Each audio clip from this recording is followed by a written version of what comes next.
ઇન્ડિયામાં આપ સૌનું હાર્દિક સ્વાગત છે। સમાચાર આવી રહ્યા છે કે લોકસભાની ચૂંટણી બાબતે સુરત કલેક્ટરનો પ્રેસ કોન્ફરન્સ।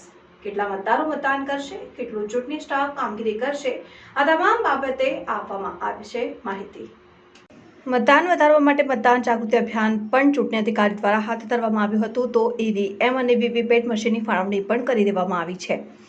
માંગરોળ, માંડવી, કામરેજ, પારડોલી અને મહુવા વિધાનસભા પારડોલી લોકસભા હેઠળ આવે છે, તો લિંબાયત, ઉધના, મજૂરા અને 84 વિધાનસભા નવસારી લોકસભા હેઠળ આવે છે। આ તમામ વિધાનસભામાં મતદાન થશે।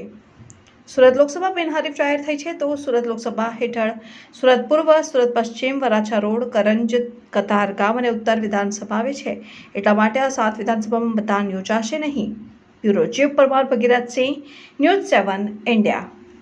યુવા મતદારો છે હવે જે બારડોલી પાર્લામેન્ટરી કોન્સ્ટિટ્યુએન્સીમાં જે 36,609 એ 19-20 છે અને 29 સુધીમાં 3,18,703 છે।